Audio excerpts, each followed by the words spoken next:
Hey, this is Josh High, broker with Swift Home Mortgage, and you've probably been seeing in the news lately that rates are going up. So the news just jumped on an article that came out back in February of this year, 2023, talking about loan level pricing adjustments going up.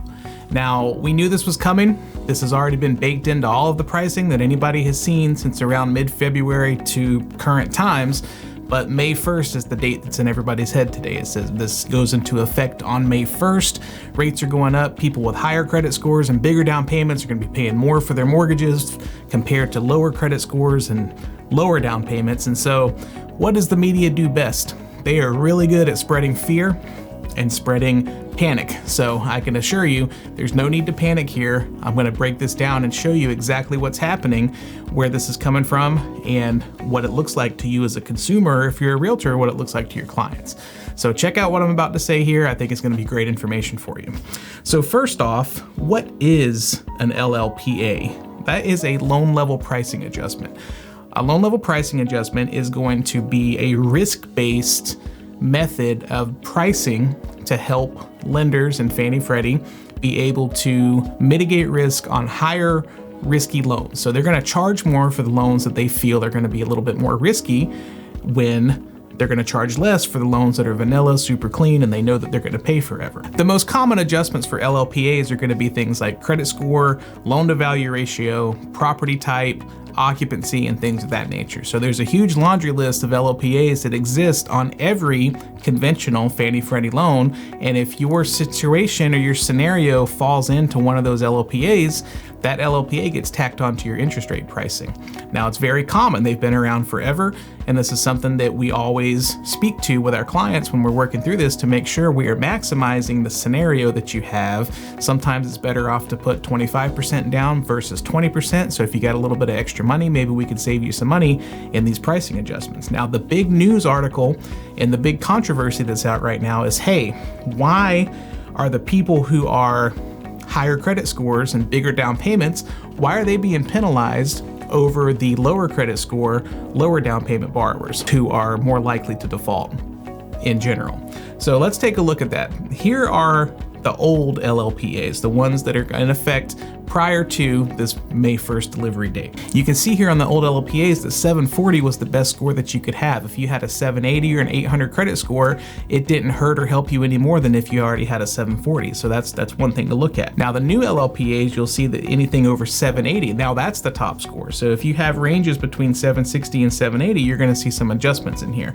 Now looking at these one by one doesn't really do a lot of good. You need to see where the changes happened. So we have this sort of like a heat map here to show you what happened, where it got better and where it got worse. Now, of course, we're all drawn to the right in the middle in the red, your 80% LTV bucket. That's your 20% down loans for people with a 720 to a 739 credit score. Actually, I should say 720 to a 759 credit score, all got hit the hardest with a 75 basis point adjustment. So they went down on that, and that's gonna cost them more money in that particular bucket.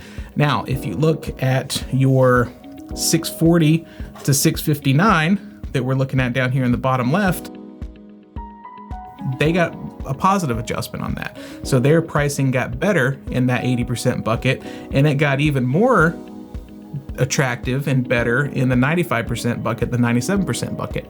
So you can see that some people are getting benefits here, other people are being quote unquote penalized. Now you can see up here on the 95 and 97% buckets as well, all credit score bands are going to be cheaper on those lower down payments. So all credit score buckets are going to have a reduction in that higher LTV or that lower down payment. So that's something that the news isn't telling you. Yeah, there's going to be a pricing adjustment there. If you're putting less money down, you might get a better deal than if you put 20% down. So each case is very individual. Loans are like doctor's patients, I like to say. Everything is sort of the same, but it's all really different. So we have to make sure that everybody's getting the right tailored advice to their specific situation. So don't let these headlines and stuff really freak you out, because I don't feel like it's as big of a deal as it could be, or that they're making it out to be. And another thing to know here is this pricing has already been in place since February. So people that are freaking out today, middle of April, saying, it's May 1st, my rate's gonna change. It's not gonna happen. If you're locked, if your interest rate's locked and you're in process now, even if you're on a long term, like a 90-day lock that you're in waiting for a house to be built or waiting to move or whatever, your lock's gonna take care of this.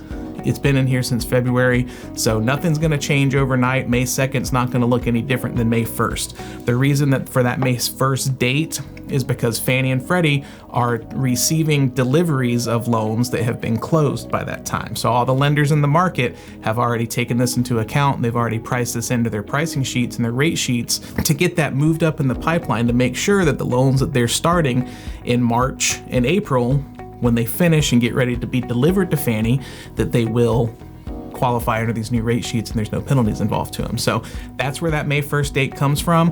The Newswire picked it up and they started parroting each other, right? It comes across the AP, something happens, an article gets released, one place reports on it, then they all take off and report on it. I was talking about this back in February. We've already been through this. It's already adjusted. So this is not going to be an end of the world type change. Now, another question that I've seen pop up and people complaining about is, why is the person with the 640 score paying less than what I'm paying for the 680 score? Now, there's something important to look at here. Those people still have to get approved for loans. So a 640 credit score walking into a conventional loan approval, there's going to be a lot of challenges there. So your automated underwriting, your Fannie Mae underwriting, Freddie Mac underwriting, desktop underwriter or loan prospector, it's the automated underwriting system that kind of runs the algorithm on the scenario. You're going to have a tougher time of qualifying 640 and below. 640, 680 is going to be harder to do than a 780 or an 800. So that right off the bat is going to set a bar of entry that's going to keep a lot of people out of these programs, which is why we look at FHA, we look at VA, we look at USDA, where things, FHA, VA is going to be a little bit less restrictive on their approvals. And these loan level pricing adjustments don't even have anything to do with FHA or VA loans. This is only conventional Fannie Freddie loans. So just keep that in mind. If we have to move into FHA, VA, let's do it. VA is going to be your best bet if you have it anyway. So that's really what we're going for in the first place. FHA is a great loan product, can take care of tons and tons of people out there, and there's definitely a space for it. We use it all the time. Okay, now I want to go in a little bit deeper on loan level pricing adjustments just to show you how it affects you as a consumer or your client if you're a real estate agent. So what I've done here is I've laid out an example. We're looking at a $400,000 purchase, and I'm looking at a 780 credit score and a 640 credit score, and I'm going to compare and contrast the two and show you what it really means and how these loan level pricing adjustments add up to the cost of a rate. So in this first scenario, we're looking at a rate of 5.922. That's the actual rate for the loan, the monthly interest rate. The base price, you're going to have every rate comes along with a price. This price is a negative, so it comes with a credit. So negative 0.655. All right, that's almost a $2,100 credit that you get to start your rate. Now, the next thing we look at is what we call an underwriting fee buyout. Every loan out there has an underwriting fee attached, whether it's paid upfront or whether it's paid in the price. This particular one, for these examples, they're paid in the price to keep it all equal, apples to apples comparisons across all these different numbers. FICO band, 780 plus, 75 to 85% loan to value ratio. There is a negative hit there for 0.375%. That's a $1,200 hit. There's a state adjustment. Our Florida state adjustment in this case is 0.05%. That's a $160 credit. And if you add all those numbers up together, you're going to wind up being at zero. So what this is called is a par rate, all right? Because it doesn't cost any money to get this rate, and you don't pay any, or you don't get paid any money. There's no credits and there's no fees to get this rate. It's zero. It's a par rate, just like golf, zero. That's where we are. Now, if you go over to a 640 credit score, same loan, same everything. All we did was change the 780 to a 640. You're going to see how that plays into the factor here. Now, you see this base price right here is going to be much higher in negative terms, and we're speaking, so it's negative 1488. So you get a credit there of 1488 versus your credit of 2096 on the 780 loan. So we're already starting farther behind on the 640 than we did at the 780. Follow that.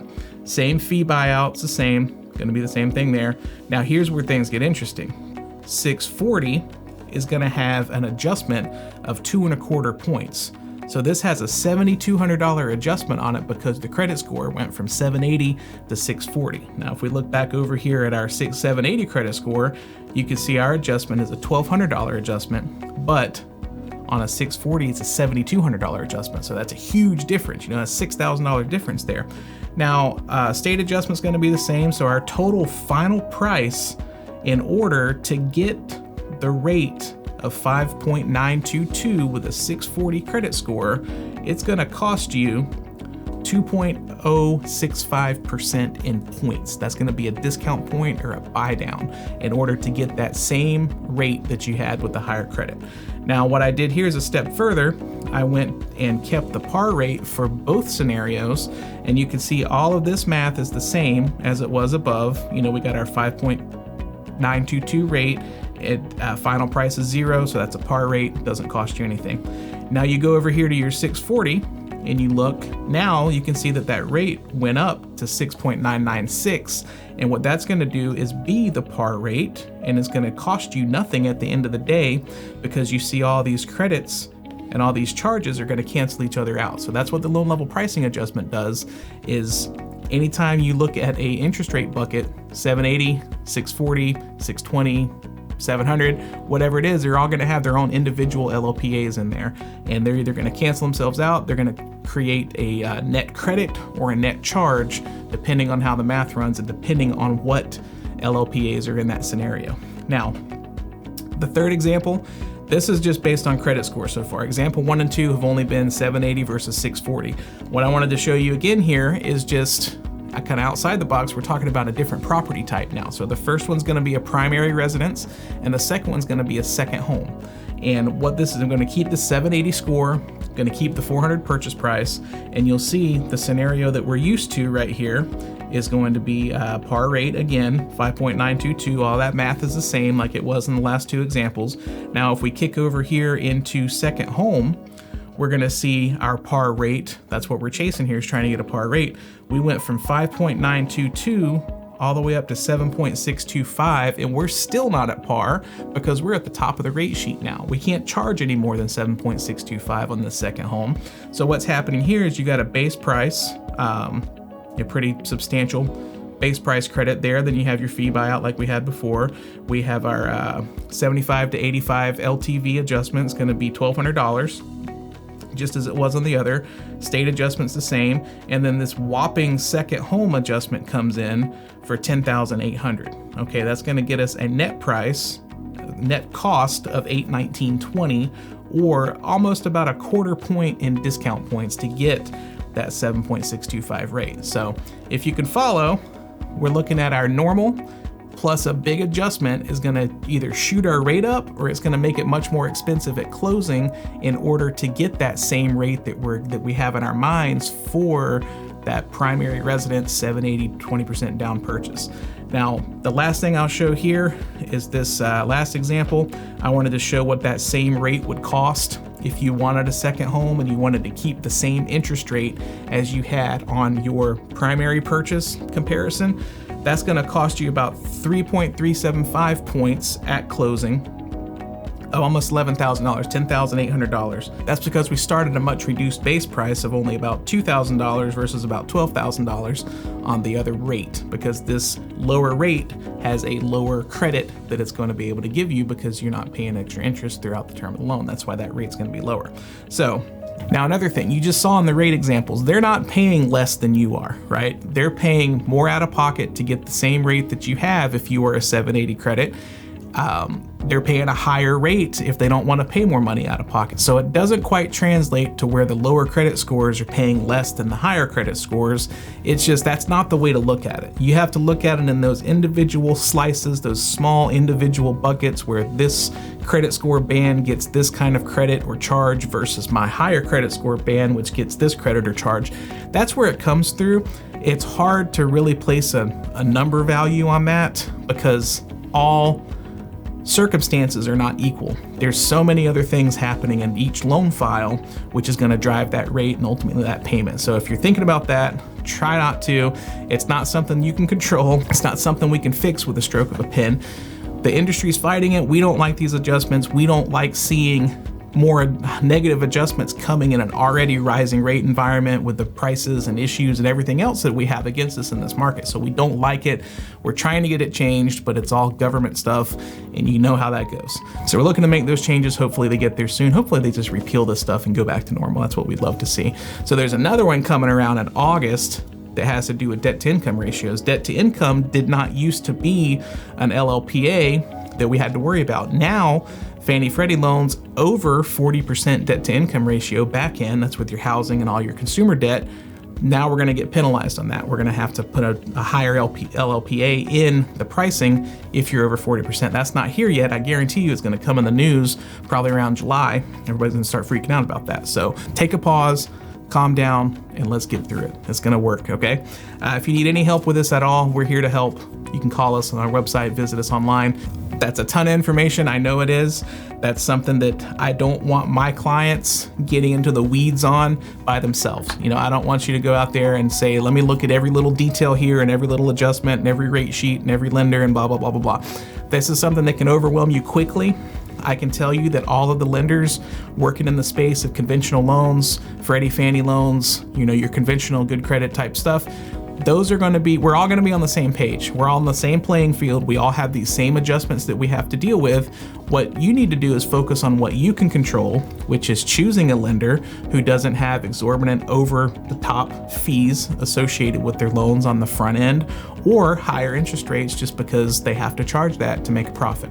So that's what you need to watch out for, is make sure that you're not getting, we're already dealing with all this. Everybody's in the same boat here. You just want to make sure that you're not getting charged over and above what you need to be charged. So let us help you do that. We shop these. We find tons of different outlets for these loans, and we'll place them the cheapest place that we can get them and make sure that you're paying as little as possible when it comes to closing on your loan. It's my goal to help you navigate this and understand where the numbers are, where your money's going, and how you can ultimately save as much money as possible when getting into this transaction of a mortgage, refi, purchase, whatever you're doing. So thank you again for tuning in to Weekly Mortgage Minutes, and I'll see you again soon. Bye-bye.